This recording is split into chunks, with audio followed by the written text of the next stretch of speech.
Welcome back sa aking YouTube channel mga trops. Kung bago ka pa lang, please click the subscribe button at notification bell para lagi kang updated sa boxing news. WBO Super Bantamweight Top 10 contender Elijah Pierce nag-anga sa ating 3-division world champion Janriel Cuadro Alas Casimero. Ito ay matapos na mag-reply ang isang Twitter user sa isang tweet ni Pierce na sinasabing si Cuadro Alas lang ang pinaka-iniiwasang makalaban sa Super Bantamweight Division. Kaya naman ay sumagot dito si Pierce na kaya niyang patulugin ang matandang Casimero sa loob lamang ng 4 to 6 rounds. Nagkaroon daw ng problema si Casimero sa nakalipas nitong dalawang laban. Sigurado mga trops ay ang tinitukoy dito na problema ni Pierce ay ang mabilis na pagkapagod ni Casimero. Nasabi na noon ni Pierce na siya ang pinaka-iniiwasang boksingero sa 122-pound division.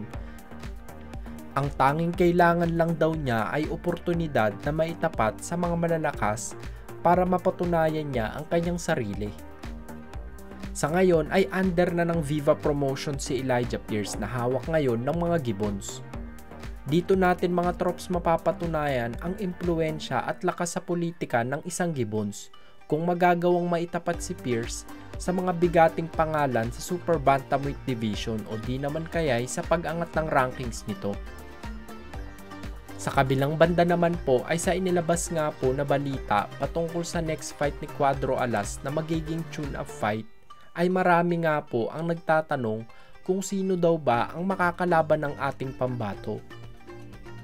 Sa listahan po kasi ng top 10 sa WBO Super Bantamweight rankings at sa iba pang mga sanctioning bodies ay talagang mga bigating pangalan at dekalibreng mga fighters ang binubuo nito. Kaya kung isa dito ang susunod na makakalaban ni Alas ay malabong makategorize ito as tune-up fight. Kaya naman ay malaki ang chance sa mga trops na hindi na naman nga po ito rank fighter.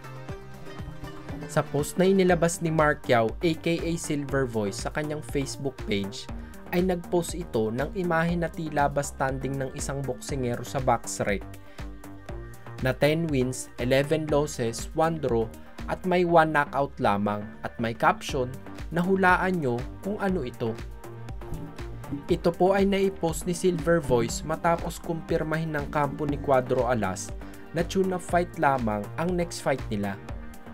Maalala po natin na kinilame na ni Silver Voice na meron silang informer sa kampo ni Cuadro Alas at ito ay kumpirmado dahil bago pa lamang po i-anunsyo ni Jason Casimero aka Kuya Lods ang tune-up fight nila ay nailabas na ito ni SV sa publiko. May mga ilang boxing fans naman po ang nagkomento sa post at tila ba nakaramdam na ito ay ang standing ng susunod na boksingero na makakalaban ni Cuadro Alas. Kung sakaling ito po talaga ang kalibre ng boksingerong makakalaban ni Casimero sa susunod niyang laban, ay masasabi natin na wala itong idadagdag na benepisyo para maiangat ang rankings niya sa mga sanctioning bodies. At baka nga po mapasama pa ito kung sakaling magpakita ng poor performance ang ating angas ng Pinas.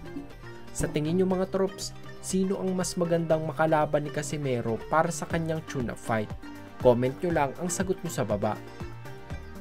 Kung nagustuhan nyo ang balita na yun mga trops, bigyan nyo naman ako ng isang suntok sa like button dyan.